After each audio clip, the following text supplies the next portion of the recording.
বিসমিল্লাহির রহমানির রহিম। আজকে আমরা যে অধ্যায়টা করবো সেটা হচ্ছে ভেক্টর বা দিক অধিক রাশি। এই চ্যাপ্টারটা আমার খুব একটু ফেভারিট চ্যাপ্টার। এটা পড়তে আমার খুব ভালো লাগে, একটু বেশি লজিক্যাল সাবজেক্ট, তো লজিক্যাল চ্যাপ্টার। ওকে, চলো আমরা পড়া শুরু করি। তাহলে ভেক্টর আসলে কি, আমরা এখন যেটা নিয়ে আসলে আলোচনা করতে সেটা হলো রাশি। যে ভেক্টর রাশি বা দিক রাশি অধিক রাশি এই জিনিসগুলো। তো রাশি হচ্ছে আমরা যে সকল জিনিস পরিমাপ করতে পারি সেই জিনিসগুলোকে আসলে রাশি বলে বাস্তব জগতে, যা কিছু পরিমাপ করা যায়।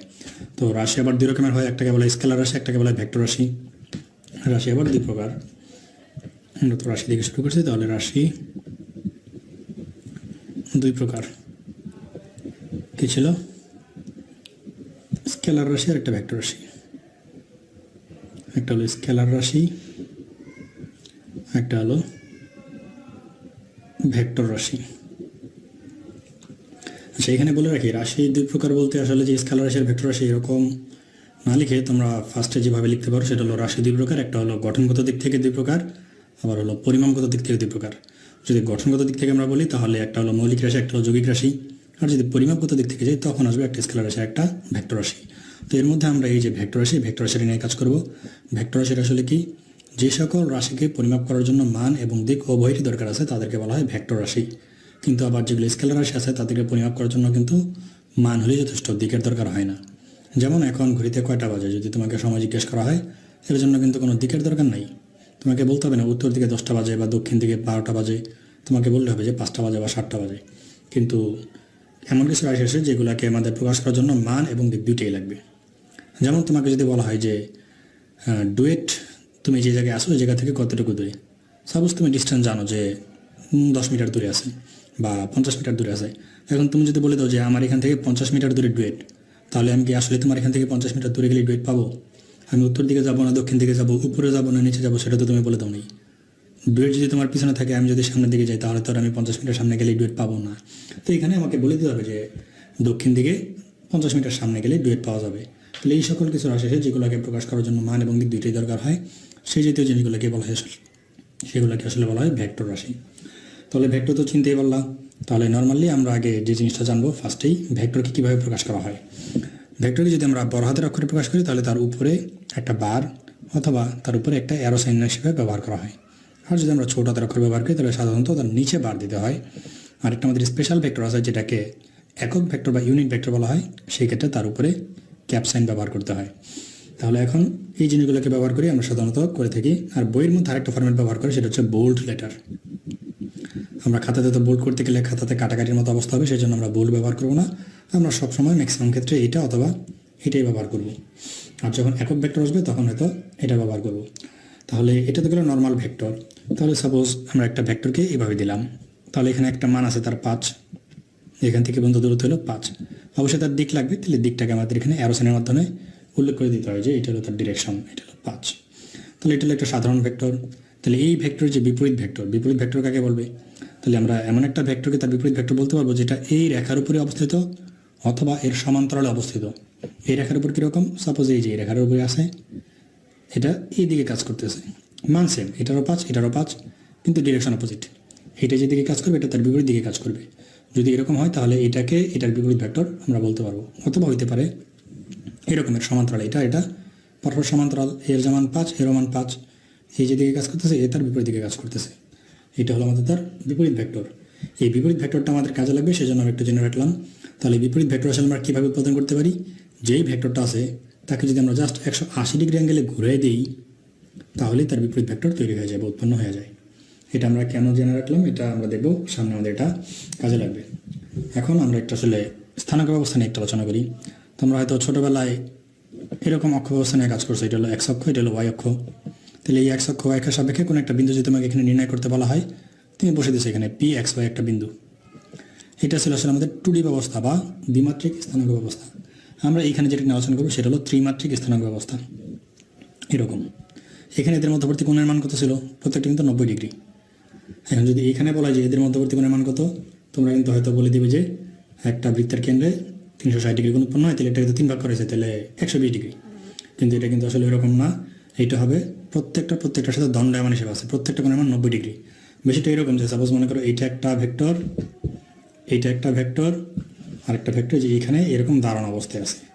তাহলে যদি একটা ভেক্টর এভাবে দাঁড়ানো অবস্থায় থাকে তাহলে এখন দেখো যে এটার সাথে এই যে এটার সাথে এটার কোণের মান কত, এখানে 90 ডিগ্রি, এর সাথে এর কোণের মান কত 90 ডিগ্রি, অর্থাৎ প্রত্যেকের সাথে 90 ডিগ্রি ভাবে দণ্ডায়মান আছে বা থাকবে। তাহলে এইখানটাকে আমি বলে দিলাম এটা এক্স অক্ষ, এটা ওয়াই অক্ষ, আর এটা হলো জেড অক্ষ। তাহলে এইখানটাকে যেমন আমরা কয়েকটা ক্ষুদ্র ক্ষুদ্র অংশে ভাগ করতাম ছক কাগজের, এখানেও কয়েকটা ক্ষুদ্র ক্ষুদ্র অংশ এরকম থাকবে, ভাগ থাকবে, এদিকে ভাগ থাকবে ক্ষুদ্র ক্ষুদ্র অংশ। এখানে যে ক্ষুদ্র ক্ষুদ্র অংশ ভাগ থাকে এই এক একটাকে বলা হয় একক বা একক মান। এই একক মান সম্পন্ন ভেক্টরগুলোকে বলা হয় একক ভেক্টর।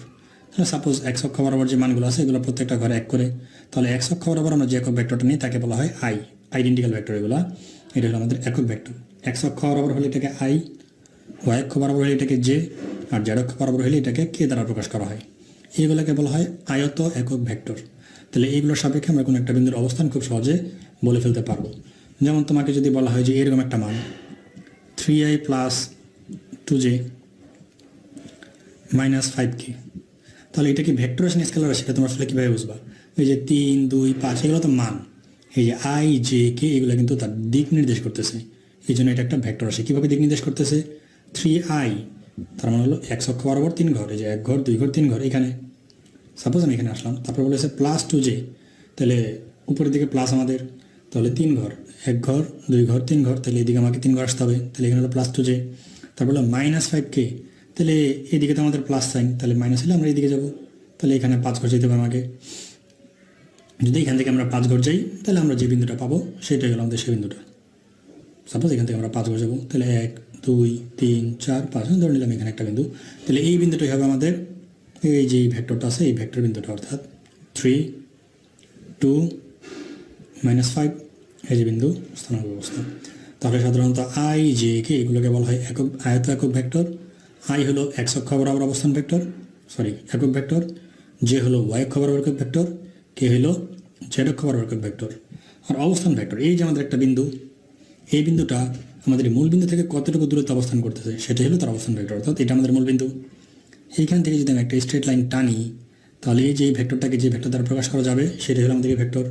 এটাকে প্রকাশ করা হয় আর দ্বারা। যদি আমি এটাকে এখন আর বলে দিই তাহলে এটা হয়ে যাবে এই যে আমাদের বিন্দু 3 2 -5 এর অবস্থান ভেক্টর। তাহলে অবস্থান ভেক্টরের যদি আমরা সংজ্ঞা দিতে চাই, কোনো একটা বিন্দুর অবস্থান মূল বিন্দুর সাপেক্ষে যে ভেক্টরের সাহায্যে নির্ণয় করা হয় তাকে তার অবস্থান ভেক্টর বলা হয়। তাহলে এইভাবে আমরা অবস্থান ভেক্টর নিয়ে কাজ করতে পারবো এখন। তাহলে অবস্থান ভেক্টর, আয়তকক ভেক্টর এবং একক ভেক্টর। আচ্ছা, একক ভেক্টর নিয়ে একটা কথা বলি।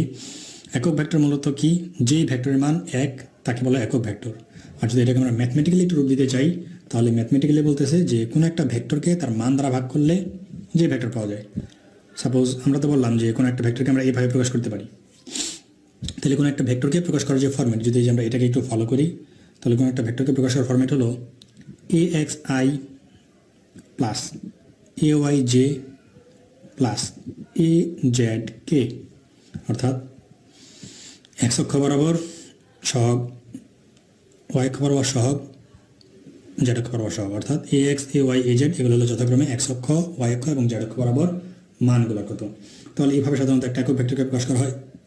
যেমন যদি আমরা এর সাথে কম্পেয়ার করি, ax এর মান 3, ay এর মান 2, az এর মান -5, তাহলে এই ভেক্টরের মান আসলে কীভাবে বের করতে হয়? কোনো একটা ভেক্টর যদি এইভাবে প্রকাশ করা যায় তাহলে সেই ভেক্টরের মানকে আমরা লিখি মডুলাস অফ এ অথবা শুধু এ, যার উপর কোনো সাইন টাইন নেই। যেমন এখানে বার আছে, এখানে কিন্তু বার দিই নেই। তাহলে বাই চান্স যদি তুমি কোনো ভেক্টরের উপর বার না দাও তাহলে কিন্তু সেটা রং, এটা তার মান নির্দেশ করে। তাহলে মান বের করার ফর্মুলা হলো √ax² plus ay² plus az²। এই যে আমাদের এক্সের যে সহগ, ওয়াইয়ের সহগ আর জেডের সহগ বর্গ করে আমরা যোগ করে দিলাম। তাহলে এটা হলো আমাদের কোনো একটা ভেক্টরের মান বের করার ফর্মুলা। তাহলে এখন যেটা বলতেছিলাম যে একক ভেক্টর, তাহলে এই ভেক্টর একক ভেক্টর যদি আমরা বের করতে চাই সেক্ষেত্রে প্রকাশ করবো এ ক্যাপ দ্বারা, কারণ বলে নিয়েছিলাম যে একটা একক ভেক্টরকে ক্যাপের মাধ্যমে প্রকাশ করা হয়। তাহলে এ ক্যাপ সমান হবে a vector divide by modulus of a vector. তাহলে এটা হলো আমাদের একক ভেক্টর বের করার সিস্টেম। তাহলে আশা করি তোমরা খুব সহজে এখন একক ভেক্টর বের করে ফেলতে পারবা। তোমাদের কাজ থাকবে এই যে আমাদের একটা ভেক্টর ছিল আর সমান 3i + 2j - 5k, এর একক ভেক্টর কত সেটা বের করে ফেলা। এর মান তো আশা করি বের করতে পারবে। আমি মানটা বের করে দেখিয়ে দিতে পারি। √ax এর মান কত 3, তাহলে 3² মানে 9 প্লাস ay 2² মানে 4, az কত -5, মাইনাস মাইনাসে প্লাস হয়ে যাবে, 5 × 5 = 25 হয়ে যাবে। এটাকে করলে তোমরা যা পাবা তাই। কত আসবে 5 44 কত 9 10 11 12 13 14 15 16 17 18 18 8 হাতে আছে 1 2 3 38। তাহলে এই যেটা হলো আমাদের ভেক্টরের মান। তাহলে এই ভেক্টরের মান এখন জাস্ট যদি আমি এই ভেক্টরটাকে এই মানটা দ্বারা ভাগ করে দিই তাহলে আমরা পাই যাব এর একক ভেক্টর। আশা করি এটা তোমরা বুঝতে পারছো। তাহলে এইভাবেই আমরা সাধারণত কোনো একটা ভেক্টর কোয়ান্টিটি নিয়ে কাজ করতে পারি। তাহলে এখন চলে যাই আসলে আমরা ভেক্টরের যোগ বিয়োগ কীভাবে করব। ভেক্টরের যোগ বিয়োগ কিন্তু সাধারণ বীজগণিতিক নিয়মে করা যায় না। ভেক্টর যোগ বিয়োগ করার জন্য আমাদের কতগুলো ফরম্যাট আছে বা কতগুলো সিস্টেম আছে। এর মধ্যে গুরুত্বপূর্ণ দুটো জিনিস হলো ভেক্টর যোগের ত্রিভুজ বিধি, একটাকে বলা হয় ত্রিভুজ বিধি, আরেকটাকে বলা হয় সামান্তরিক বিধি। সামান্তরিক বিধি সাধারণত এই দুটি আমরা ব্যবহার করবো, সেই জন্য এই দুটি শিখবো। এছাড়াও আমাদের বিনিময় বিধি আছে, বহুভুজ বিধি আছে। আমরা অত বিধি আমাদের জানা দরকার নেই, আমরা জাস্ট ত্রিভুজ বিধি আর সামান্তরিক বিধিটাই জেনে রাখবো। তাহলে ত্রিভুজ বিধি কী বলতেছে, সাপোজ আমরা এইখানে যদি বলি যে আমাদের এটা হলো আমাদের একটা ভেক্টর, নাম দিলাম ও এ, তারপরে এটা হলো আমাদের একটা ভেক্টর, এটা দিলাম এ বি। তাহলে ও এ এবং এ বি দুটা ভেক্টর, যদি এরকমভাবে দুটো ভেক্টর নির্দেশ করা হয় তাহলে এখান দ্বারা আমাদের একটা বাহুইকা ত্রিভুজ উৎপন্ন করতে হবে। যদি আমরা একটা ত্রিভুজ উৎপন্ন করি তাহলে এইগুলা যেই ডিরেকশনে যাচ্ছে, আসলে ডিরেকশনটা আমরা কীভাবে নির্ধারণ করব, এটা আমরা ক্লকওয়াইজ অথবা এন্টি ক্লকওয়াইজ এইভাবে নির্ধারণ করব। এদের যে ডিরেকশন এটা দেখা যাচ্ছে যে ঘড়ি কাঁটার বিপরীত দিকে চলতেছে। তাহলে যদি কোনো একটা ত্রিভুজের দুইটা সন্নিহিত বাহু, এই যে দুইটা হলো সন্নিহিত বাহু, মানে এবং দিকে এই যে তাদের একটা মান দেওয়া থাকতে পারে, 5 7 যাই দেওয়া থাকবে, মান এবং দিকে যদি সূচিত হয় তাহলে ত্রিভুজের বিপরীত বা তৃতীয় যে বাহুটা থাকবে সেই তৃতীয় বাহুটা বিপরীত ক্রমে, তার যাতে ছিল ঘড়ি কাঁটার বিপরীত দিকে, সে যাবে ঘড়ি কাঁটার দিকে। এগুলো যেদিকে যাবে এটা তার উল্টা দিকে যাবে। বিপরীত ক্রমে এই ভেক্টর দুইটার লব্ধির মান এবং দিক সূচিত করবে। অর্থাৎ আমি যদি একটু লিখতে চাই এটাকে আমরা লিখতে পারবো ওবি, এই সাইনগুলো কিন্তু খুবই গুরুত্বপূর্ণ। ওবি সমান ও এ প্লাস এবি। তাহলে এই ফর্মেটে আমরা কোনো একটা ভেক্টরকে প্রকাশ করতে পারবো, এটাকে বলা হয় ভেক্টর যোগের ত্রিভুজ বিধি। তবে এই বিধিগুলো আমরা কখন ব্যবহার করব, যখন কোনো একটা ভেক্টর এরকম আই জে কে এই ফর্মেটে দেওয়া থাকবে তখন আমরা তাকে যোগ বিয়োগ করার জন্য এই ভেক্টর যোগের ত্রিভুজ বিধি ব্যবহার করতে পারবো। এখন চলে যায় সামান্তরিক বিধিতে।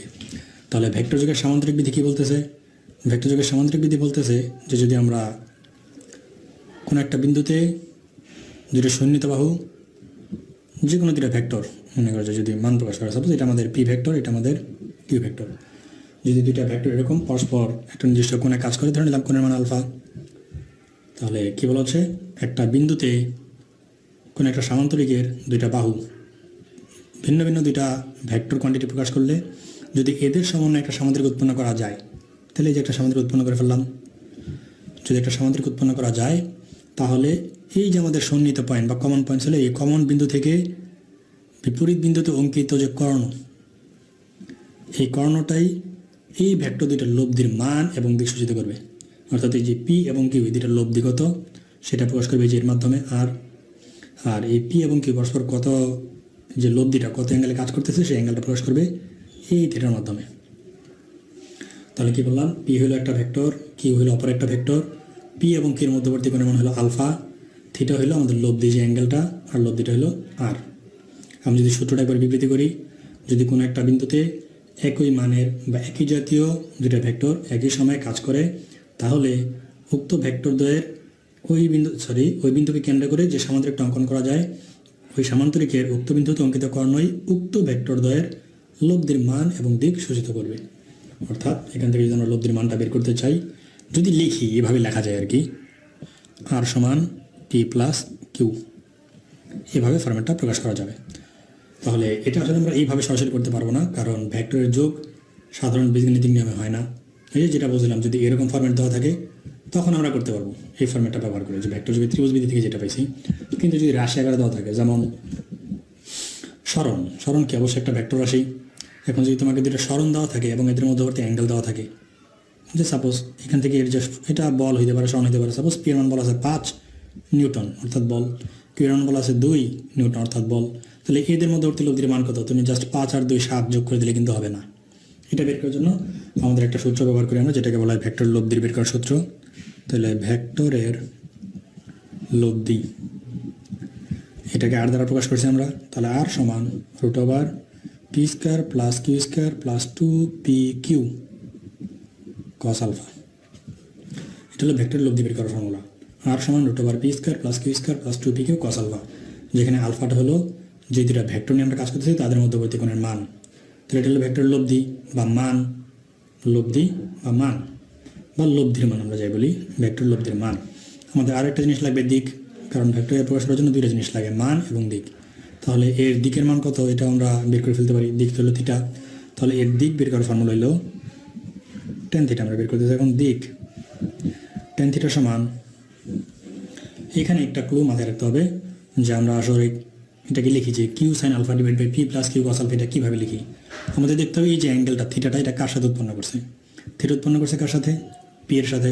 তাহলে পিটাকে এখানে আমরা রেফারেন্স হিসেবে রাখবো আলাদাভাবে। তারপরে এখানে প্লাস, উপরে নিচে দুই জায়গায় আমাদের বাকি যে ভেক্টর কিউ এটা কমন, তাহলে কিউ দুটো কমন। আর টেন থিটা সমান আমরা কি জানি? Sine theta by cos theta, তাহলে এখানে সাইন এখানে কস। এটা জাস্ট আমি মনে রাখার জন্য বললাম, এটা কিন্তু এভাবেই আসছে, ছোটোটা এইভাবেই আসে নাই আসলে, সেটা জাস্ট মনে রাখার একটা টেকনিক। টেন থিটা সমান q sine alpha divide by p plus q cos alpha. তাহলে তোমাকে সবসময় এটাকেই পি ধরতে হবে বা এটাকেই কিউ ধরতে হবে, নট নেসেসারি। তোমাকে দেখতে হবে কার সাথে অ্যাঙ্গেলটা উৎপন্ন করছে, পি এর সাথে নাকি কিউ এর সাথে। যার সাথে কোন উৎপন্ন করবে তাকে তুমি এখানে আলাদা রাখবে, আলাদা রেখে বাকিগুলোকে কমন নিয়ে সাইন বাই কস আকারে লিখে দিলে তোমার মান পেয়ে যাবে। তাহলে এটা থেকে আমরা ভেক্টর লব্ধির মান বের করতে পারবো, এটা থেকে আমরা ভেক্টরের দিক বের করতে পারবো। আশা করি এটুকু পর্যন্ত তোমরা খুব ভালোভাবে বুঝতে পারছো। এরপর আমরা যে অংশটা নিয়ে কাজ করব সেটা হলো এই যে আমরা লব্ধিটা দেখছি এটাকে একটু বিবৃতি করার চেষ্টা করি। যে দেখো এই যে আর সমান root over p square plus q square plus 2pq cos alpha, এটা আমাদের নর্মাল ফর্মুলা। এখন এই যে একটা বিন্দু, সাপোজ এটা একটা ফুটবল, এখন তুমি মনে করো এদিক থেকে লাথি দিলা আর একই সাথে আরেকজন ব্যক্তি এসে এদিক থেকে লাথি দিল। তাহলে ফুটবল খেলার ক্ষেত্রে এটা খুবই কমন ঘটনা যে একই সাথে একটা ফুটবলের উপর 2-3 জন লাথি মারে। তাহলে এই ক্ষেত্রে বলটা আসলে কোন দিকে যায়? বলটা কি এদিকে যাবে নাকি এদিকে যাবে, আসলে কোন দিকে যাবে? এই জাতীয় ক্ষেত্রে আমাদের এই ভেক্টরটা লাগে সমস্যাগুলো সমাধান করার জন্য। এখানে আমাদের দেখতে হবে যে তারা দুজন যে লাথি দিয়েছে তাদের মধ্যবর্তী কোণের মানটা কত, সেই সাপেক্ষে এরা এদের মাঝামাঝি কোনো একটা জায়গা দিয়ে যাবে। তাহলে কখন একটা বলের মান অর্থাৎ বস্তুটার সবচেয়ে বেশি পরিমাণ স্মরণ করবে বা কম পরিমাণ স্মরণ করবে এগুলো আমরা এখন বের করবো, অর্থাৎ লব্ধির সর্বোচ্চ মান এবং সর্বনিম্ন মান। তাহলে যদি আমরা সর্বোচ্চটা বের করতে চাই তাহলে কি এটা দেখো তো যে পি স্কোয়ার কিউ স্কোয়ার এই বলের মান সেম, আমরা বলের মানকে কম বেশি করবো না, আমরা এখানে যেটাকে পরিবর্তন করবো সেটা হলো আলফা। কারণ এই অ্যাঙ্গেলটা পরিবর্তন হতে পারে, তুমি এদিক থেকে লাথি না দিয়ে এদিক থেকেও দিতে পারো, আরেকজন এদিক থেকেও লাথি দিতে পারে, তাহলে এখানে আমার পরিবর্তন হবে আলফাটা। যেহেতু আমি ম্যাক্সিমাম ভ্যালু যাচ্ছি সর্বোচ্চ মান, সেই ক্ষেত্রে কস আলফাটা আর এর সাথে সমানুপাতিক সম্পর্কযুক্ত হওয়ায় কস আলফার মান আমাকে ম্যাক্সিমাম ব্যবহার করতে হবে। আর আমরা জানি কস আলফার ম্যাক্সিমাম মান কত? 1। যদি এখানে আমরা কস আলফার মান 1 বসাই তাহলে আমরা কী পাই দেখি, আর সমান root over p square plus q square plus 2pq cos আলফার মান তো 1। তাহলে দেখো হয়ে গেছে a square plus 2ab plus b square, অর্থাৎ a plus b whole square. তাহলে রুটার বর্গ যদি আমরা কাটে দিই তাহলে আমরা পাই যাবো পি প্লাস কিউ। তাহলে এটা হলো লব্ধির সর্বোচ্চ মান। তাহলে লব্ধির সর্বোচ্চ মান কি? আর সমান পি প্লাস কিউ, অর্থাৎ একদম আমাদের যে সাধারণ বীজগাণিতিক যোগ সেই যোগ। কিন্তু এটা কখন? যখন কস আলফার মান 1। আচ্ছা, কস আলফার মান 1 হয় কখন? কস আলফা সমান আমরা বসেছি 1। তাহলে কস আলফার মান 1 হবে কখন? জাস্ট তোমরা একটু এটাকে ক্যালকুলেশন করলে তোমরা পাই যাবা কস ইনভার্স 1। তাহলে যখন আলফার মান 0 ডিগ্রি হবে সেক্ষেত্রে আমরা এর মান পাবো 1, অর্থাৎ কস 0 ডিগ্রি মান কত? 1। তাহলে এখান থেকে আমরা আলফার মান পাই যাবো 0 ডিগ্রি। অর্থাৎ দুইটা এখানে যদি ফুটবলটা থাকে, দুইটা ব্যক্তির মধ্যবর্তী যদি তারা যদি এইভাবে লাথি মারে বলটাকে দুজন একই দিক থেকে, তাহলে বলটা সবচেয়ে বেশি পরিমাণ স্মরণ করবে বা সে সবচেয়ে বেশি বল অনুভূত হবে। এখন যদি আমরা সিমিলারভাবে ম্যাক্সিমাম মান মিনিমাম মানটা বের করি, সর্বনিম্ন মান সর্বনিম্ন, তাহলে সেক্ষেত্রে আমাদের সূত্র যা ছিল তাই, আর সমান root over p square plus q square plus 2pq cos alpha. এখন এই কস আলফার মান হতে হবে মিনিমাম। কস আলফার মিনিমাম মান কত? -1। যদি এখন -1 বসাও তাহলে তোমরা পাই যাবে দেখো এরকম p square plus q square minus 2pq, অর্থাৎ a square plus a square minus 2b plus b square. তাহলে p minus q whole square যদি এটা কাটো তাহলে চলে আসবে কি পি মাইনাস কিউ। এখন এখানে যে পি মাইনাস কিউ আসলো, পি কি সবসময় কিউর চাইতে বড় হবে? না তো হতে পারে, অনেক সময় দেখা যেতে পারে যে পি বড়, কখনো দেখা যাবে কিউ বড়। তাহলে এখানে আমরা মাইনাস সাইন ব্যবহার না করে আমরা আসলে যেটা ব্যবহার করবো সেটা হলো ডিফারেন্স সাইন, এরকম একটা ডিউ ডিউ সাইন, যেটাকে বলা হয় ডিফারেন্স সাইন। অর্থাৎ আর মিনিমাম হবে আমাদের পি ডিফারেন্স কিউ। এটা নির্দেশ করে বড় থেকে ছোটটা বিয়োগ। যদি পি বড় হয় তাহলে পি থেকে কিউ বিয়োগ, যদি কিউ বড় হয় তাহলে কিউ থেকে পি বিয়োগ। তাহলে এইভাবে আমরা লব্ধির সর্বোচ্চ মান এবং সর্বনিম্ন মান বের করে ফেলতে পারি। তাহলে এই যে সর্বনিম্ন মানের জন্য আমি কসলার মান বসাইছি -1। কসলার মান -1 হয় কখন? সিমিলারভাবে এই যে এখানে তোমরা করে ফেলো, যদি কসলার মান আমি মাইনাস বসাই তাহলে এই মান পাই যাবো কত? 180 ডিগ্রি। আলফার মান যদি 180 ডিগ্রি হয়, অর্থাৎ একটা বল যদি এগিয়ে থাকে, একজন সোজা দিক থেকে লাথি মারলো, একজন সোজা দিক থেকে লাথি মারলো, এই যে ক্ষেত্রে আমাদের লব্ধির মান হবে মিনিমাম, এবং এটা হবে জাস্ট তাদের বীজগাণিতিক বিয়োগফলের মতো। তাহলে এইটুকু আশা করি তোমরা ইজিলি বুঝতে পারছো। ভেক্টর যুগের পর আমরা এখন দেখব ভেক্টরের গুণ। এখন করব ভেক্টর গুণ। তাহলে ভেক্টর গুণ আসলে কতভাবে করা যায় বা কীভাবে করা যায়? ভেক্টর গুণ করা যায় দুই রকমভাবে। ভেক্টর গুণ হলো দুই রকম, একটাকে বলা হয় ডট গুণ, এটাকে বলা হয় ডট প্রোডাক্ট। একটাকে বলা হয় ডট গুণ, একটাকে বলা হয় ক্রস গুণ। এদিকে একটু সাবধান। দেখি আমরা ছোটোবেলায় কিন্তু এরকম করছি যে 3 4 12, কোনো সমস্যা নাই। আবার এরকম লিখছি 4 3 12, অর্থাৎ আমরা এটা বা এটা যাই ব্যবহার করি, এটা ডাজেন্ট ম্যাটার সাধারণ বীজগাণিতিক নিয়মে। কিন্তু ভেক্টরের ক্ষেত্রে এই দুটা কিন্তু আলাদা আলাদা অর্থ মিন করে, এদের গুণফল বা প্রোডাক্টিভিটি আলাদা। সুতরাং এই জায়গায় একটু সাবধানতা অবলম্বন করতে হবে। এটা ব্যবহার করতেছেন, এটা ব্যবহার করতেছি, এই দিকে একটু সচেতন থাকবে। তাহলে আমরা এই প্রোডাক্ট দুটি আসলে কীভাবে কাজ করি একটু দেখি। যদি ফার্স্ট আমরা দেখি ডট প্রোডাক্ট, ডট প্রোডাক্ট, তাহলে আমরা দেখছিলাম কি একটা ভেক্টরকে কীভাবে প্রকাশ করা হয়? এ সাধারণত প্রকাশ করা হয় A X I plus A Y J plus A Z কে, এই ফরম্যাটে। যদি আমাদের আরও একটা ভেক্টর থাকে, গুণ করতে তো আমাদের অবশ্যই দুইটা ভেক্টর লাগবে। তাহলে আমরা আরেকটা ভেক্টর নিলাম বি, তাহলে বি ভেক্টরকে প্রকাশ করবো কি B X I B Y J plus B Z কে। যদি এরকম দুইটা ভেক্টর হয়, ধরে নিলাম এই যে একটা ভেক্টর এ আর এইটা হলো সাপোজ একটা ভেক্টর বি। যদি এই ভেক্টর এবং বি ভেক্টর পরস্পর মধ্যবর্তী কত গুণ করছে, এগুলো নিয়ে আমাদের এখন কাজ করতে হবে আর কি, ডট প্রোডাক্টের মূল কাজ। তাহলে ডট প্রোডাক্টের মূল কাজটা হলো যে দুইটা ভেক্টর যদি দেওয়া থাকে, এদের মধ্যবর্তী অ্যাঙ্গেলের মান কত। তাহলে সাধারণত দুইটা ভেক্টর ডট প্রোডাক্ট যদি আমরা করি, তাহলে আমরা যেটা পাই তার ফরম্যাটটাকে যদি লিখি আমরা, তাহলে এ ডট বি এভাবে লিখতে পারি। এ ডট বি সমান হলো আমাদের এ বি কস থিটা। এই যে থিটাটা চলে আসলো, এই থিটাই হলো আমাদের এই থিটা। এই সাহায্যে আমরা দুইটা ভেক্টর মধ্যবর্তী কোণের মান কত আমরা সহজে জানতে পারি। এখানে যে এ বা বি এদের উপর কিন্তু কোনো আমাদের বার চিহ্ন নয়, অর্থাৎ এগুলো কিন্তু ভেক্টর না। আমি কি বলছিলাম, নর্মালি এ বা বি দিয়ে এদের মান প্রকাশ করা হয়। অর্থাৎ এই যে এ ভেক্টর, এ ভেক্টর মান আমাকে বের করতে হবে, বি ভেক্টর মান আমাকে বের করতে হবে, তারপর মানগুলো এখানে বসাই দেবো। আর এটার মান তাহলে আমরা পাই গেলাম। এখন এ ডট বি এটুকুর মান তো আমরা জানি না, তাহলে থিটার মানটা কীভাবে বের করবো? তাহলে এইটুকু বের করার জন্য আমাদের আরও একটা ফর্মুলা আছে, সেটা হলো এ ডট বি সমান A X B X plus A Y B Y plus A Z B Z. অর্থাৎ এর আয়ের সহগগুলা, এর যে সহগগুলা, এর কর সহগগুলা আলাদা আলাদাভাবে খালি গুণ করে আমরা যোগ করে দিলেই আমরা এ ডট বির মান পাই যাবো। A X B X plus A Y B Y plus A Z B Z, এভাবে করলে আমরা এ ডট বির মান পাই যাবো। তাহলে এখান থেকে মান বের করে এখানে এ ডট বির মান বসাই দেবো। এখানে এ এবং বি এর মানটা আমরা আলাদাভাবে বের করলাম, তারপরে এখানে ক্যালকুলেশন করলে আমরা থিটা মান ইজিলি পাই যাবো। এটি হলো সাধারণত আমাদের ডট গুণনের মূল থিম। আশা করি এটুকুকে অ্যাপ্লাই করে তোমরা ম্যাথমেটিক্যাল সলিউশনগুলো করতে পারবে। এরপর আমাদের এখান থেকেই আমরা আরেকটা জিনিস দেখে ফেলবো, সেটা হচ্ছে এই যে কস থিটার মান, সাপোজ এই দুটা ভেক্টর মধ্যবর্তী কোণের মান যদি কোনো কারণে এরকম হয়ে যায় যে এই দুটার মধ্যবর্তী কোণের মান 90 ডিগ্রি সাপোজ, তাহলে আমরা কি লিখতে পারি? আমরা দেখলাম যে এ ডট বি সমান এ বি কস থিটা। তাহলে এখানে তো আমরা দেখে দিলাম যে কস থিটার মান কত 90 ডিগ্রি, কস 90 ডিগ্রি মান কত 0। তাহলে আমরা কিন্তু পাই গেলাম এ ডট বি সমান 0। খুবই গুরুত্বপূর্ণ একটা ডিসিশনটা কি, যদি দুইটা ভেক্টর ডট গুণ 0 হয় তাহলে তারা পরস্পর লম্ব হবে। কি বললাম? যদি দুইটা ভেক্টরের ডট গুণ 0 হয় তাহলে তারা পরস্পর লম্ব হবে।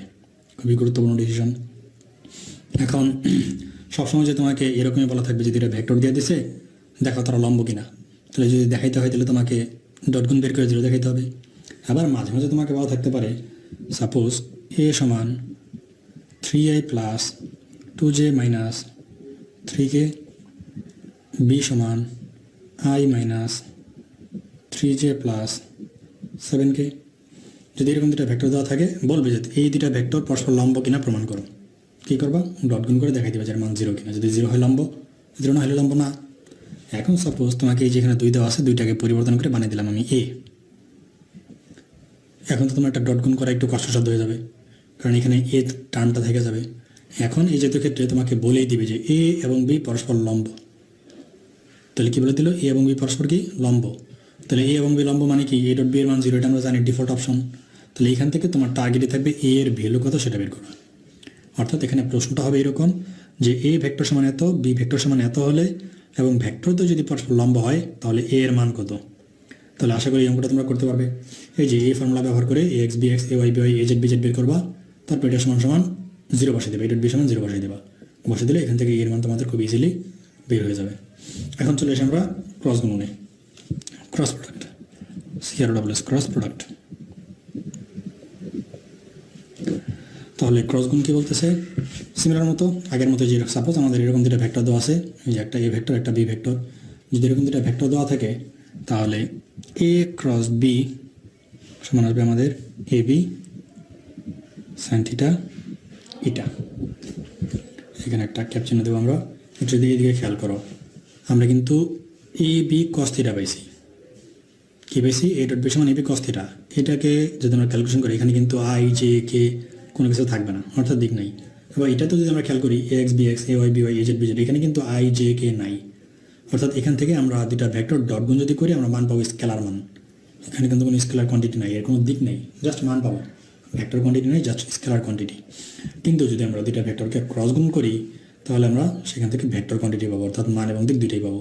তাহলে এই যে এ বি সাইন থিটা এর মাধ্যমে আমরা পাবো মান, আর এই যে ইটা এর মাধ্যমে পাবো আমরা দিক। এটা প্রশ্নের মধ্যে যদি কখনো দিকের কথা বলা থাকে সেক্ষেত্রে আমরা এটা ব্যবহার করবো। সাধারণত ক্রস গুণনের ক্ষেত্রে এই দিকটা বের করতে বলে না, সেক্ষেত্রে আমরা সূত্র লিখি এ ক্রস বি সমান এ বি সাইন থিটা। যদি কখনো ডিরেকশন লাগে বা দেওয়া থাকে সেক্ষেত্রে আমরা এটা ব্যবহার করবো। আচ্ছা, আর এর জন্য আমাদের আরেকটা ফর্মুলা আছে, সেটা হলো এ ক্রস বি সমান, আমরা এটা নির্ণায়কের আগে সাজাতে হবে আই জে কে। আমাদের যে এক্স অক্ষ, ওয়াই অক্ষ এবং জেড অক্ষ বরাবর একক ভেক্টর, সেই ভেক্টরগুলোকে ফার্স্ট সারিতে অবস্থান করলাম। তারপরে প্রথম ভেক্টরের মান এই যে A X A Y A Z, তারপরে দ্বিতীয় vector B X B Y B Z বসালেই আমাদের হয়ে যাবে A X A Y A Z B X B Y B Z.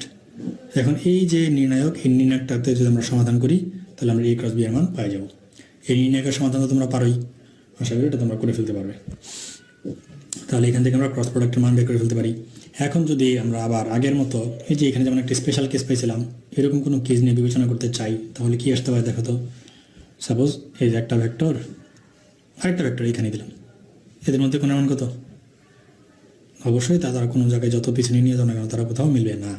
অর্থাৎ একটা একটার সাথে যদি সমান্তরালভাবে থাকে তাদের মধ্যে কখনোই অ্যাঙ্গেল উৎপন্ন হবে না। তাহলে এই যে ক্ষেত্রে আমরা কী পাই দেখি, এ বি সাইন থিটা। তাহলে এ বি সাইন 0 ডিগ্রি সমান 0, অর্থাৎ এ ক্রস বি সমান 0। কখন? যখন পরস্পর সমান্তরাল। দুটা ভেক্টর পরস্পর সমান্তরাল হওয়ার শর্ত আমরা পেয়ে গেলাম। দুটা ভেক্টর পরস্পর সমান্তরাল হবে কখন? যখন এদের মধ্যবর্তী ক্রস প্রোডাক্টের মান 0 আসবে। তাহলে একইভাবে এখানে যেমন যদি এরকম দুটা ফর্মেট দিয়ে দেওয়া হয় যে এর মান কত হলে ভেক্টরদের পরস্পর সমান্তরাল হবে, তাহলে তোমাদের এই যে এই ফর্মেটটা ব্যবহার করে আগে তার ক্রস প্রোডাক্ট বের করতে হবে, তারপর যেটা মান বের হবে এটা সমান 0 বসাই দিলেই সেখানে তোমরা এই যে আমাদের যে অজানা রাশি এ বা চলক এটার মান তোমরা খুব ইজিলি পেয়ে যাবে। তাহলে এই ছিল আমাদের ভেক্টর গুণনের সারমর্ম। এইটুকু ব্যবহার করে তোমরা হয়তো ম্যাথমেটিক্যাল সমস্যাগুলো সমাধান করতে পারবো, বা আমরা যখন করবো তখন তোমরা কিছু দেখবা। এখন আমরা আরও একটা খুব গুরুত্বপূর্ণ জিনিস জানবো, যেটাকে বলা হয় ভেক্টর বিভাজন। এটা খুবই গুরুত্বপূর্ণ, একটু ভালোভাবে বোঝার চেষ্টা করো। ভেক্টর বিভাজন, ভেক্টর বিভাজন বা ভেক্টর বিশ্লেষণ আসলে কি? আমরা যে ভেক্টর সংযোজন করে আসছি এটা হলো তার বিপরীত প্রক্রিয়া। কীরকম ছিল? এই যে দেখো আমরা কিছুক্ষণ আগে শিখাচ্ছিলাম না, এটা ছিল পি ভেক্টর, এটা ছিল কিউ ভেক্টর, আর এদের মাঝামাঝি আমাদের চলে গেছিলো কি আর ভেক্টর একটা সামান্তরিক বানাইছিলাম আর কি, যেটা বলে। তাহলে আমরা পি এবং কিউকে আর বানাইছিলাম। এখন ভেক্টর বিভাজন বলতেছে আরকে পি এবং কিউ বানাইতে হবে, অর্থাৎ একটা মূল ভেক্টর থেকে দুইটা ভেক্টর বানানোর যে প্রক্রিয়া, সেটাই হলো আমাদের ভেক্টর বিভাজন। এটাকে ভেক্টর উপাংশ বলা হয় আসলে। তাহলে সাপোজ এটা হলো আমাদের একটা ভেক্টর, ধরে নিলাম এটা সে আমাদের আর ভেক্টরই। তাহলে এটা যদি একটা ভেক্টর হয়, তাহলে সে এক্স অক্ষ বরাবর একটা অংশ কাজ করবে আর ওয়াই অক্ষ বরাবর একটা অংশ কাজ করবে। এখানে মনে রাখতে হবে এই যে এক্স অক্ষ বরাবর যে অংশটা আছে এর সাথে ওয়াই অক্ষ বরাবর যে অংশটা থাকবে এটা একদম পুরোপুরি লম্বভাবে থাকবে। এটা এবং এটা পরস্পর লম্ব, এটাকে বলা হয় লম্ব উপাংশ। এই যে ভেক্টর বিভাজন করতেছি এটাকে বলা হয় লম্ব উপাংশের বিভাজন, অর্থাৎ এই এর মধ্যে কোণের মান 90 ডিগ্রি। ধরে নিলাম এই কোণের মান কত, থিটা। আমরা জানি না এই কোণের মান কত, সাপোজ থিটা। যদি এটা থিটা হয় তাহলে তার আনুভূমিক যে উপাংশের মান সেটা আমরা পাবো আর কস থিটা, এর উলম্ব যে অংশ এর মান পাবো আমরা আর সাইন থিটা। এটা মনে রাখতে হবে যে আমরা এই আরকে, অর্থাৎ কোনো একটা ভেক্টর যদি অ্যাঙ্গুলারভাবে কখনো কোনো তলের উপর কাজ করে তখন তাকে দুটো উপাংশে আমরা ভাগ করে ফেলবো। ভাগ করার ক্ষেত্রে আনুভূমিক বরাবর সবসময় আর কস থিটা, আনুভূমিক বরাবর সবসময় কস থিটা, উলম্ব বরাবর সবসময় সাইন থিটা কাজ করবে। আর এই আরটা হলো আমাদের ডিফল্ট ভ্যালু, কারণ এখানে আর আছে, সেই আরটা আমাদের যে ভেক্টর থাকবে সেই ভেক্টরটাই। তাহলে এই সাপেক্ষে আমরা পাই যাবো আর কস থিটা বা আর সাইন থিটা। তাহলে নর্মালি যদি আমাদের কোনো ভেক্টর দেওয়া থাকে তাকে আমরা দুটো অংশে ভাগ করে ফেলতে পারবো। এটাকে বলা হয় ভেক্টর বিভাজন বা ভেক্টর বিশ্লেষণ, যার এটা হলো আনুভূমিক উপাংশ, এটা হলো উলম্ব উপাংশ। নট নেসেসারি সবসময় এক্স অক্ষ বরাবর আনুভূমিক উপাংশ হবে। যদি এরকম হইতো যে এটা আমাদের সেই আর, এটাকে আমরা একটা অংশে ভাগ করলাম আর এটাকে একটা অংশে ভাগ করলাম, অ্যাঙ্গেলটা দেওয়া আছে এইখানে, এটা দেওয়া আছে থিটা, তাহলে এখন কিন্তু এইটা হবে যে আর কস থিটা, এইটা হবে আর সাইন থিটা। অর্থাৎ আমাদের দেখতে হবে অ্যাঙ্গেলটা কার সাথে উৎপন্ন করছে, যার সাথে অ্যাঙ্গেল উৎপন্ন করবে সে হবে আমাদের আনুভূমিক উপাংশ, বাকিটা হবে আমাদের উলম্ব উপাংশ। এখন যেটা বলতেছিলাম যে আমাদের ভেক্টর যে বিভাজন আর কিছুক্ষণ আগে যেটা বের করা আসছে লব্ধির মান, এই দুটো পরস্পর বিপরীত প্রক্রিয়া। তোমরা যদি প্রমাণ করতে চাও তাহলে এটাকে পি ধরো, এটাকে কিউ ধরো, এটাকে পি এবং এটাকে কিউ ধরে আমাদের যে ভেক্টর সামান্তরিক বের করার যে ফর্মুলা, লব্ধি বের করার যে ফর্মুলা আর সমান রুট আবার p square plus q square plus 2 p q cos alpha, এই সূত্রের মধ্যে যদি বসায় দাও তাহলে তোমরা এই আর পেয়ে যাবে। দেখো এটাকে ক্যালকুলেশন করলে আরই বের হবে।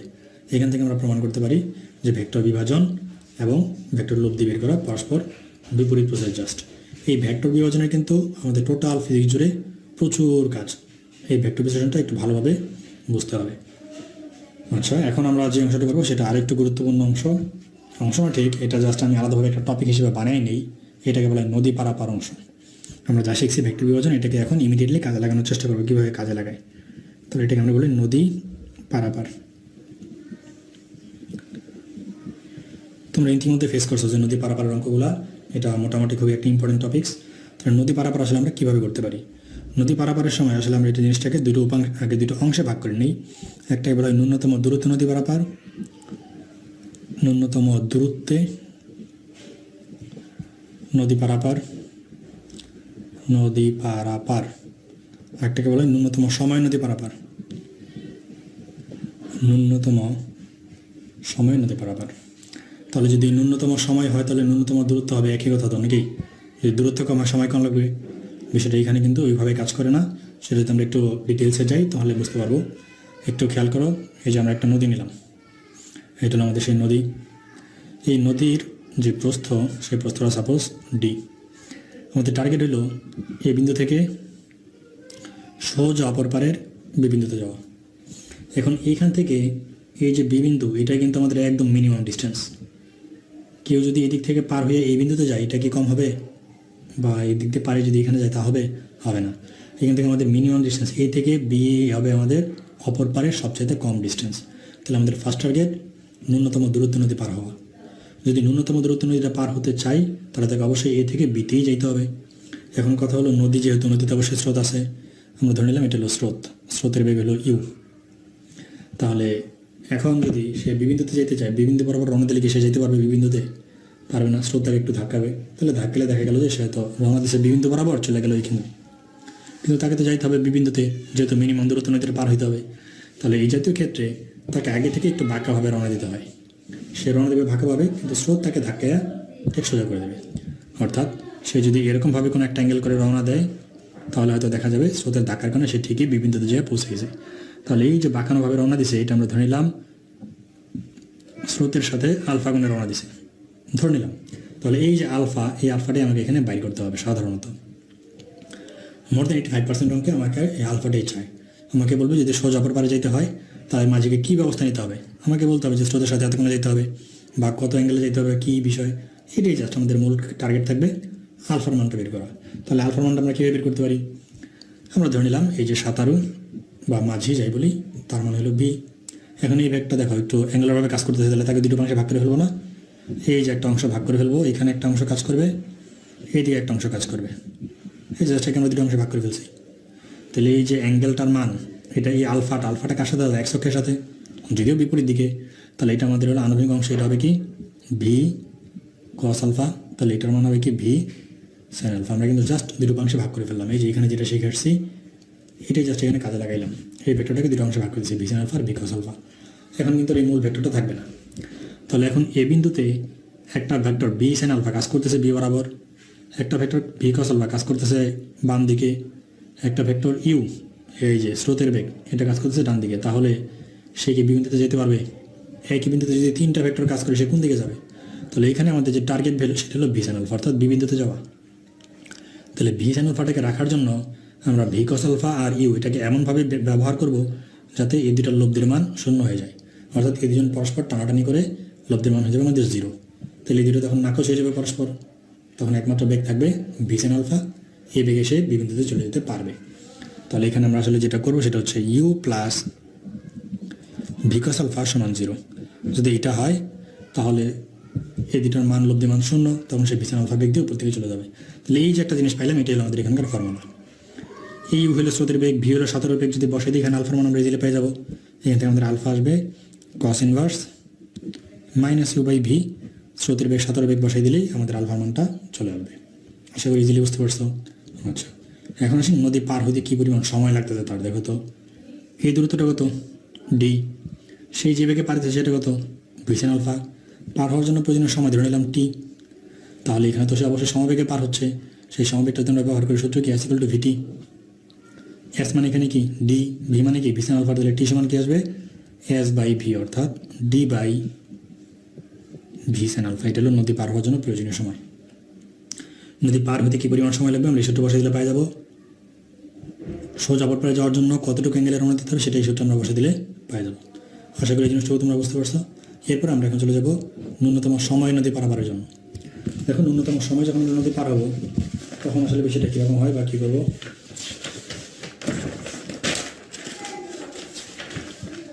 এখন আমরা ন্যূনতম সময় নদী পার হবো, সরি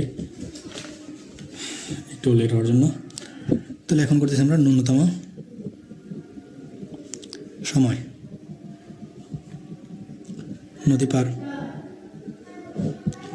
দেখো কিছুক্ষণ আগে আমরা দেখে আসলাম যে নদী পার হওয়ার জন্য সময়ের পরিমাণ হলো টি সমান ডি বাই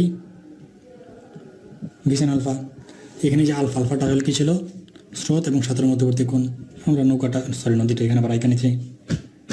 তাহলে এটা হলো আমাদের এ বিন্দু ছিল, এটা ছিল ডি, এদিকে ধরছিলাম আমরা ইউ, এদিকে ছিল আমাদের বি।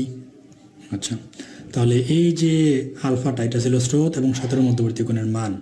এখন আমি চাচ্ছি ন্যূনতম সময়ের জন্য, অর্থাৎ সময়টাকে কমানোর জন্য ডিটারমিনেট করবে কি আলফা। তাহলে আমরা যদি সাইন আলফার মান বাড়াই তাহলে টির মান কমতে থাকবে। এটা বাড়িতে বাড়িতে যদি আমি সাইন আলফার মান ম্যাক্সিমাম ব্যবহার করি তখন টির মান পাওয়া যাবে মিনিমাম। সাইন আলফার ম্যাক্সিমাম মান কত 1। যদি আমরা সাইন আলফার ম্যাক্সিমাম মান বসাই তাহলে আমরা পাই যাবো টি মিনিমাম, অর্থাৎ টি মিনিমাম সমান ডি বাই ভি। বিষয়টা কীরকম হলো দেখো, আমরা বসাইছি কত সাইন আলফা সমান 1। তাহলে আলফা সমান আমরা কী পেয়ে যাবো সাইন ইনভার্স 1, অর্থাৎ 90 ডিগ্রি। আলফা কি স্রোত এবং সাঁতারের মধ্যবর্তী কোণ। তাহলে স্রোত তো নদীর পার বরাবর কাজ করবে, তাহলে সাঁতারকে এখন রওনা দিতে হবে কিন্তু ঠিক সোজা বরাবর, সে এখন এই বরাবর রওনা দেবে। এটা হলো ভি। তাহলে এদের মধ্যবর্তী কোণের মান এখন আলফার মান আমরা জানি। আগে যেখানে আমরা আলফা নিয়ে কাজ করতে এখন সে আলফার মান আমরা জানি ডিফল্ট। যদি সময়ের মান কম হইতে হয় তাকে অবশ্যই সোজা 90 ডিগ্রি বরাবরই রওনা দিতে হবে, এই সূত্র বলে, সূত্র অনুযায়ী। আচ্ছা, এখন কত হলো সে যদি বি বরাবর রওনা দেয় সে কি বি বরাবর যেতে পারবে? তাকে তো অবশ্যই স্রোত আগের মতো ধাক্কাবে। তাহলে দেখা যাবে যে সে এইখানে কোনো একটা বিন্দুতে জায়গায় পৌঁছাবে। ধরে নিলাম এটা সি বিন্দু, তাহলে এইখানে আমাদের টার্গেট ভ্যালু হলো এই বিসি এর মান কত সেটাই বের করতে হয়। তাহলে এটা বের করার জন্য তোমরা বিভিন্ন অপশন ব্যবহার করতে পারো। সাপোজ তোমরা যদি যেটাকে একটা আয়তক্ষেত্র বা সামুদ্রিক বিবেচনা করো, তাহলে তোমরা তো এখন এই যে দূরত্বটা বা প্রস্থটা তো জানো, এটা তো তোমাকে দেওয়াই আছে। এই যে ভি এর মান জানো, ইউ এর মানও জানো, তাহলে তুমি তো এই ভেক্টর মান বের করে ফেলতে পারবা খুব সহজে। লব্ধি ভেক্টর মান আর এর মান বের করে ফেলতে পারবো না? পারবা। বা এটা না পারলেও আমাদের সমস্যা নাই, আমাদের যেটা লাগবে সেটা হলো এই অ্যাঙ্গেলটা। এই অ্যাঙ্গেলটা কত সেটা আমার যদি লাগে, তাহলে আমরা তো লব্ধির অ্যাঙ্গেল বের করতে পারি। ট্যান থিটা সমান q sine alpha divide by p plus q cos alpha এই ফর্মুলা দিয়ে। তাহলে এই অ্যাঙ্গেলটা তোমার যদি এখন জানা থাকে, তোমার যদি এটাও জানা থাকে, তাহলে দেখো তো এই অ্যাঙ্গেল হলে অ্যাঙ্গেলের বিপরীত ভাগে আমরা লম্ব বলি। তাহলে আমরা যদি এখন ভূমিটা বাইর করতে চাই, তাহলে আমরা কী ব্যবহার করবো? টেরা লম্বাভূত। অর্থাৎ এখানে যদি আমি ট্যান থিটা সমান লম্বা, এটাকে আমরা দিলাম সাপোজ ডি বিন্দু, তাহলে লম্বা হলো কি সিডি বাই ভূত কি এডি। তাহলে আমরা এডি কিন্তু খুব সহজে বের করে ফেলতে পারি। এডি সমান সিডি বাই ট্যান থিটা। দেখো তো তোমার এডি আর বিসি তো একই জিনিস, কারণ সামান্তরিকের বিপরীত বাহুগুলো সমান এবং সমান্তরাল। তাহলে এডি বাই করতে পারলে তোমরা বিসি বের করে ফেলতে পারবে। এটিতে গেল সহজভাবে অ্যাঙ্গুলার দিয়ে। যদি অ্যাঙ্গেল দিয়ে তোমরা বের করতে না চাও, আরও একটা অপশন আছে, যেমন এই বিসি বরাবর সেই যে বেগ কাজ করতেছে সেই বেগের মানটা লাগবে। বিসি বরাবর কোন বেগ কাজ করতেছে? নিশ্চিত ইউ, স্রোতের বেগ। এটা তো এমন না শুধু এই পার বরাবরই বেগ আছে, বেগ তো এই পারও আছে। তাহলে এই পার বরাবর যে বেগ কাজ করতেছে সেটা হলো ইউ। আর সময় পরিমাণ তোমরা জানি ডি বাই ভি। তাহলে এইখান থেকে যদি আমরা বিসি বের করতে চাই, তাহলে বিসি মানে যে আমরা সমবেগের সূত্র আছে এস ইকুয়াল টু ভিটি। তাহলে এটা হলো এস, ভি এর মান হলো ইউ, টি এর মান হলো টি মিনিমাম। তাহলে আমরা আসলে পাই যাবো, এটাকে যদি আমরা এক্স ধরি, এটাকে যদি আমরা ধরি এক্স, তাহলে আমরা পাই যাবো এক্স সমান u into d by v. তোমরা এই সূত্র ব্যবহার করে বের করে ফেলতে পারবে। তাহলে এটা হলো নদী পারাপারের অঙ্ক করার একটা সহজ বা শর্টকাট টেকনিক। এখন আমরা একটা গুরুত্বপূর্ণ জিনিস আলোচনা করি। ওই যে আমরা শিখছিলাম না বিপরীত ভেক্টর, তাহলে এইখানে চলে আসবে সাপেক্ষ বেগ। একটু খেয়াল করো, সাপেক্ষে বেগ। তাহলে সাপেক্ষে বেগটা আসলে কি? সাপোজ তুমি এখানে দাঁড়ায় আছো, এদিক থেকে একটা ট্রেন যাচ্ছে, তাহলে ট্রেনের বেগ সাপোজ 30 মিটার পার সেকেন্ড। তাহলে তুমি এখানে যদি দাঁড়ায় থাকো, তাহলে ট্রেনের বেগ কত দেখবে? অবশ্যই 30 মিটার পার সেকেন্ড, কারণ তোমার সাপেক্ষে ট্রেনটা প্রত্যেক সেকেন্ডে 30 মিটার করে সামনে সরে যাচ্ছে। এখন ধরে নিলাম তুমি একটা মোটর সাইকেলে করে সামনের দিকে যাচ্ছ, তোমার বেগ এখন 20 মিটার পার সেকেন্ড। তাহলে এখন তুমি যদি মোটর সাইকেলে থাকা অবস্থায় ট্রেনের দিকে তাকাও, তাহলে তুমি ট্রেনের বেগ কত দেখবে? অবশ্যই তুমি এখন 30 মিটার পার সেকেন্ড দেখবে না। এখন ট্রেনটা তোমার সাপেক্ষে প্রত্যেক সেকেন্ডে 10 মিটার করে সামনে আগে যাচ্ছে, কারণ এক সেকেন্ডে তুমি আগে যাচ্ছ 20 মিটার, সে আগে যাচ্ছে 30 মিটার। তাহলে ডিফারেন্স হচ্ছে কত? 10 মিটার। তোমার সাপেক্ষে সে প্রত্যেক মিনিটে 10 মিটার করে দূরে চলে যাচ্ছে। তাহলে এইখানে যদি আমরা তোমার সাপেক্ষে বেগ বের করি গতিশীল অবস্থায়, তাহলে তার বেগ বের হবে 10। এই যে জিনিসটা আমরা বিবেচনা করতেছি, এটি হলো সাপেক্ষ বেগ। তাহলে সাপেক্ষ বেগ যদি বের করতে বলে, যার সাপেক্ষে বের করতে বলবে, আমি তোমার সাপেক্ষে বের করতেছিলাম, আমি আসলে কী করছি দেখো, 30 থেকে তোমার বেগটা বিয়োগ দিয়ে দিয়েছি, তাহলে পেয়েছি 10। অর্থাৎ আমি মূল নোটটা লিখে ফেলতেছি, যার সাপেক্ষে বের করতে হবে, যার সাপেক্ষে বেগ বের করতে হবে তাকে বিয়োগ দিয়ে দেবে, তাকে বিয়োগ দিবে। অর্থাৎ তোমাকে যদি বলা হয় যে তোমার সাপেক্ষে ট্রেনের বেগ কত, তাহলে তুমি তোমার বেগ বিয়োগ দিয়ে দেবে। সাপোজ যদি বলা হয় ট্রেনের সাপেক্ষে তোমার বেগ কত, তাহলে তুমি সেম কাজই করবে। যেহেতু এখন বলছি ট্রেনের সাপেক্ষে, তাহলে ট্রেনটাকে বিয়োগ দিয়ে দেবে, তোমার বেগ থেকে ট্রেনের বেগ বিয়োগ দাও, তাহলে কত? -10। মাইনাস কেন আসলো? যদি ট্রেন থেকে কেউ তোমার দিকে তাকায়, তাহলে সে কিন্তু ঠিকই দেখবে যে তুমি প্রত্যেক সেকেন্ডে তার থেকে 10 মিটার পিছনে পড়ে যাচ্ছ, সেই জন্য মাইনাস। বি কনসাস, এগুলো কিন্তু একটু বোঝার মতো জিনিস আছে। তোমাকে যার সাপেক্ষে বেগটা বের করতে বলবে, জাস্ট তুমি তাকে খালি বিয়োগ করে দেবে। তোমার সাপেক্ষে ট্রেন প্রত্যেক সেকেন্ডে 10 মিটার আগায় যেতেছে, ট্রেনের সাপেক্ষে তুমি প্রত্যেক সেকেন্ডে 10 মিটার করে পিছিয়ে যেতেছো।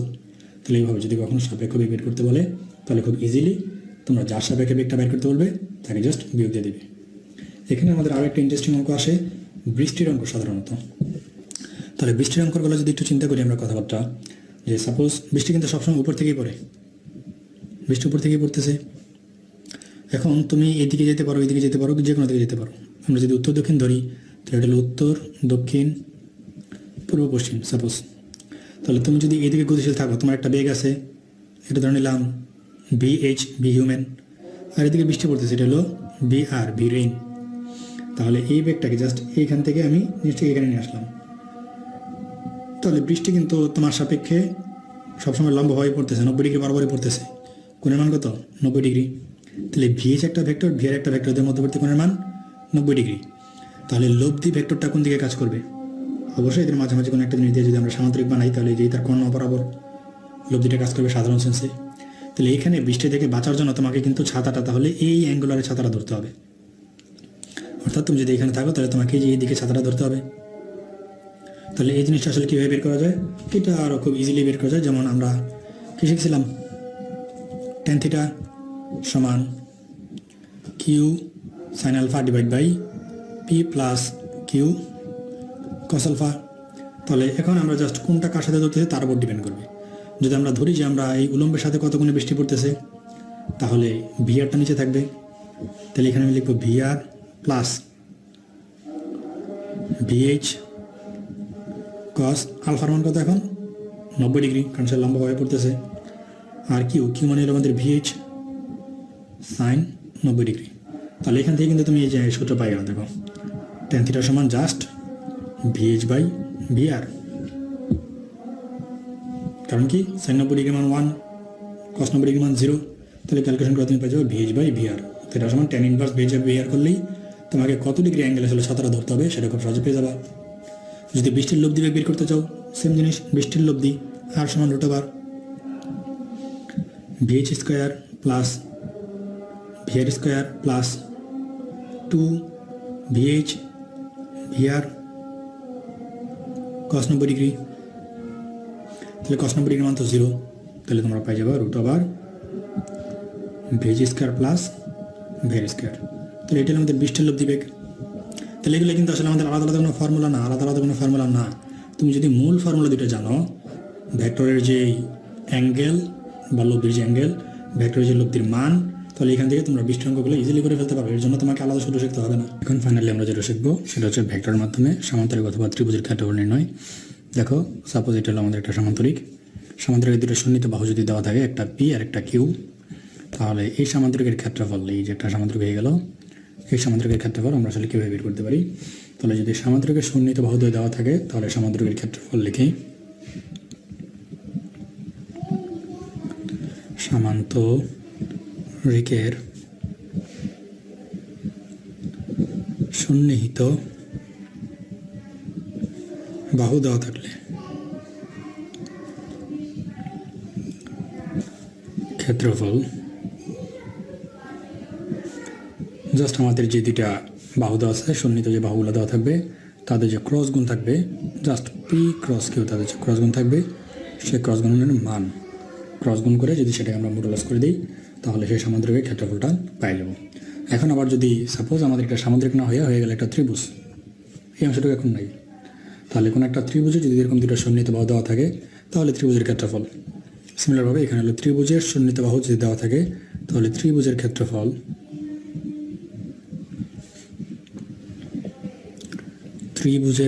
আসবে just half into p cross q. অর্থাৎ এই যে আমাদের একটা সামান্তরিক ছিল, দেখো এই সামান্তরিকের কিন্তু আমরা জানি সামান্তরিকের কর্ণ সামান্তরিকের দুটো সমান ত্রিভুজে ভাগ করে, তাহলে এর ক্ষেত্রফল দুটো সেম। তাহলে সামান্তরিকের ক্ষেত্রফলকে জাস্ট দুই দ্বারা ভাগ করলে আমরা তার ত্রিভুজের ক্ষেত্রফলটা পাই যাব।